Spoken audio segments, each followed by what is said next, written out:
তো hi guys, আমার আজকে সকাল থেকে ঘরটাতে বসে মাথা খারাপ হয়ে গেছিলো, অনেক বোরিং লাগছিল, বুঝতে পারছিলাম না কোথায় যাব, কোথায় গেলে আমার মাথাটা ভালো হবে। তো তা করতে কিন্তু আমার এক বন্ধু ফোন করে ও বলছে যে দুর্গাপুরে নাকি কোথায় বাঘ বেরিয়েছে। আমি তো শুনে ফার্স্টে বিশ্বাস হলো নাই যে দুর্গাপুরের মতন জায়গা আবার বাঘ আসতে পারে নাকি। বলছে হ্যাঁ চো না দেখি গা, ওই সত্যি জানে কোথায় বাঘ এসছে। ঠিক আছে চো তাহলে এমনি ঘুরে আসি গা, কী করবো বাঘ দেখবো। তো তাড়াতাড়ি কিন্তু রেডি হয়ে কিন্তু আমরা বেরিয়ে গেলাম বাঘ দেখার জন্য। অনেকজনকে বললাম কেউ এলো না ভয়ে, একমাত্র অনেক সাহসী। আর আমার যদি ভিডিও ভালো লাগে তাহলে কিন্তু পেজটাকে সাবস্ক্রাইব করে বেল আইকনটা প্রেস করে কিন্তু পাশে থাকবে। চলো তোমাদের সকলকে বাঘ দেখাবো। আর তারপর চলে আসে এইখানে কিন্তু বাঘ দেখার জন্য। এইখানে কিন্তু বলছে ভাই যে বাঘ ছিল সকালে অনেক গেলা, কিন্তু এখন গোটায় ঘুরে দেখছি যে কোথাও কিন্তু বাঘ আর নাই। এদিকে দেখো একদম ফাঁকা। তারপরে কাকাকে জিজ্ঞেস করছি কাকা এখানে বাঘ ছিল? কাকা বলছে হ্যাঁ ছিল কিন্তু এখন আর নাই। আর তারপর ভাই বলছে এইটা একটি বাঘ। আমি বলি এইটা আবার কেমন বাঘ বটে? ভাই বলছে এটা দেশি বাঘ। আমি তো চমকি গেলাম, এরকম বাঘ তো আমি কখনো দেখি নাই। তো ঠিক আছে, তো বন্ধুরা মন খারাপ করে কিন্তু এবারে আমাদেরকে এখান থেকে যেতে হবে। এত দূর থেকে এলাম বাঘ দেখার জন্য, সেটাও আজকে কিন্তু হলো না। তো চলো তারপর চলে আসে এখানে মেলাতে মন ভালো করার জন্য। মন খারাপ করে ঘর কেনে যাব, মনটাকে ভালো করে ঘর যাবো। ঠিক আছে চলো সবাই মিলে মেলা ঘুরি, তোমাদেরকে মেলা ঘুরাই। এবারে চলো আমরা ভিতর দিকে যাব মেলা, সবাইকে তোমরাও দেখো। ঠিক আছে, আর এটা হচ্ছে কিন্তু কল্পতরু মেলার মেন গেট, তোমরা কিন্তু সবাই সেটা জানো। তো চলো এবারে কিন্তু মেলার ভিতরে দেখবো কি হচ্ছে না হচ্ছে। আর মেলার ভিতরে ঢুকতে দেখি আবার এখানে কি চালাচ্ছে রে বাবা, এটা ট্রাক্টর না হেলিকপ্টার আমি তো কিছু বুঝতেই পারছি না। এটা ওই চালাচ্ছে, ওই জানে ভালো বুঝবে কী বটে এটা।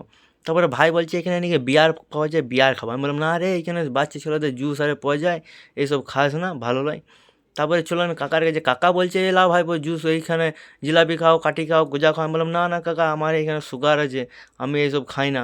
ঠিক আছে, তারপর চলে আসে এই কৃষি মেলাতে। এইখানে এসেই দেখছি যে এই লাউ, চাল কুমড়ো, ডিংলে এত বড় বড়, দেখছো বাতাবি লেবু, বেগুন। আমি তো বাবা এত বড় বড় আমি কোথাও দেখিনি। এইখানে এত বড় বড় সব কিছু পাওয়া যায় যে এখানে কোথার থেকে এসে কে জানে, আমদানি কোথার থেকে হয়েছে। এই দেখছো নানা রকম ভ্যারাইটিস পেঁপে, মানে বাবা কচু দেখো, মূল্যগুলো কোথার থেকে এনেছে কে জানে বাবা, এরা সব আকাশ থেকে মনে হয়। তারপর চলে আসে এখানে চায়ের দোকানে। আর ভাই বলছে এখানে নাকি বাঘের দুধের চা পাওয়া যায়। আমি তো শুনে চমকি গেলাম, বাঘের দুধের আবার চা হয় নাকি? আমার তো বিশ্বাস হলো নাই। তারপর দেখে মনে হচ্ছে যে হ্যাঁ হতেও পারে, এই রকম করে করছে। তো চলো তাহলে কিন্তু এবারে চাটাই খাওয়া যায়, আর দেখি টেস্ট কেমন করেছে।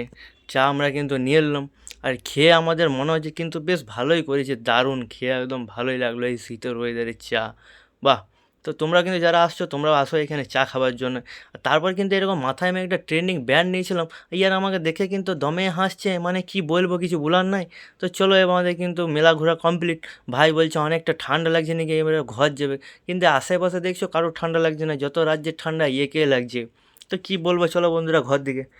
তো এই রাস্তায় আসছে, ভাইকে বললাম ভাই গাড়িটা চালা। ভাই বলছে না না আমার অনেক ঠান্ডা লাগছে। ও সব এই দেখছো এই ঠান্ডায় সব ও জড়সড় হয়ে গিয়েছে, কি বলবো। আমাকে মায়া দয়া করে গাড়ি চালাতে হলো, কিছু বলার নেই, কিছু করারও নেই। তো চলো এবারে ঘর দিকে যাই। আর আমার যদি ভিডিও ভালো লাগে তাহলে কিন্তু আমার পাশে থাকবে, লাইক কমেন্ট শেয়ার অতি অবশ্যই করবে। তো চলো বন্ধুরা টাটা, দেখা হচ্ছে কিন্তু পরের নেক্সট ভিডিওতে।